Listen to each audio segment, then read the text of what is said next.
Guys, assalamualaikum warahmatullahi wabarakatuh. Kembali lagi di channel YouTube aku, Hirena Homes. Di video kali ini aku akan membahas tentang linguistik. Buat kalian yang penasaran, keep watching. Dari kalian udah tahu apa itu linguistik? Di sini aku mau coba jelasin lagi. Jadi linguistik itu scientific study of language, ilmu yang mempelajari tentang bahasa manusia. Bahasa apa aja sih yang dipelajari? Semua bahasa. Nah, di mana kalian menemukan linguistik? Linguistik biasanya dipelajari di jurusan bahasa dan sastra, tapi lebih ke bahasanya. Jadi kalau misalnya kalian punya teman jurusan sastra Inggris, sastra Jepang, sastra Prancis, sastra Jerman, sastra apapun itu, pasti mereka bakalan bertemu dengan linguistik ini kalau mereka pilih konsentrasi bahasa. Pertama-tama harus bisa bedain dulu ahli bahasa yang mempelajari linguistik atau disebut juga linguist dengan orang yang bisa banyak bahasa. Itu beda banget ya. Orang yang mempelajari bahasa itu disebut linguist, sedangkan orang yang bisa berbagai macam bahasa itu disebut polyglot. Jadi sekarang kalian tahu kan bedanya?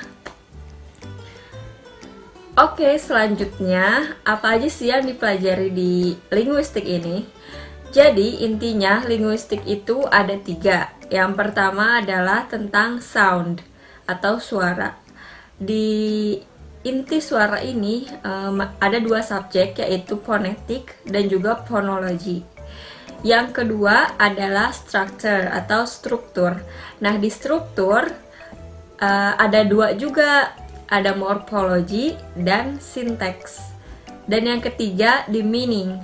Meaning atau arti atau maksud juga memiliki 2 subjek, yaitu pragmatik dan semantik. Selain di 3 inti linguistik tadi, kita juga bisa bertemu linguistik di bidang yang lebih besar lagi. Contohnya di dalam psikologi, kita bakalan bertemu dengan psikolinguistik atau ilmu pemerolehan bahasa.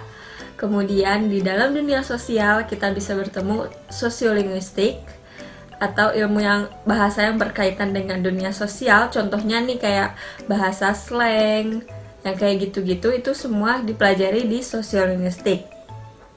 Selain itu, ada juga yang dipelajari di education atau pendidikan. Di pendidikan, kita belajar language and learning. Kemudian ada juga di law, kita belajar language policy and planning. Kemudian ada juga yang berkaitan dengan dunia komputer atau ilmu komputer. Di situ kita belajar tentang computational linguistic. Kemudian ada juga yang berkaitan dengan dunia medis. Di situ ada clinical linguistic. Itu semua merupakan bagian dari linguistik. Kemudian di mana linguist atau si ahli bahasa ini bisa bekerja? Jadi linguist itu bisa bekerja di mana saja. Mereka bisa bekerja sebagai peneliti atau bisa juga sebagai tenaga pengajar. Kalau di teknologi nih, mereka tuh bisa membantu fitur speech recognition. Di dunia translate, mereka bisa jadi translator atau interpreter. Apa aja sih yang diteliti sama linguist atau ahli bahasa? Biasanya yang diteliti oleh linguist itu ya bahasa, baik itu bahasa berupa suara seperti ini, rekaman, atau berupa tulisan yang ada di buku, atau berupa skrip, atau berupa subtitle. Pokoknya semua yang ada bahasa bisa diteliti oleh linguist. Nah, mungkin beberapa dari kalian juga masih bingung karena ada istilah-istilah yang gak aku jelasin lebih lengkap apa artinya. Kalian bisa googling sendiri, atau kalau misalnya kalian mau aku jelasin lebih lanjut, kalian bisa komen di bawah. Mungkin segitu aja video kali ini. Semoga bisa cukup menjelaskan tentang apa itu linguistik. Kalau misalnya kalian mau mengoreksi video ini, kalian bisa komen di bawah. Terus kalau misalnya kalian suka juga, kalian bisa like dan bisa share. Sekian video dari aku untuk kali ini. See you on my next video. Bye.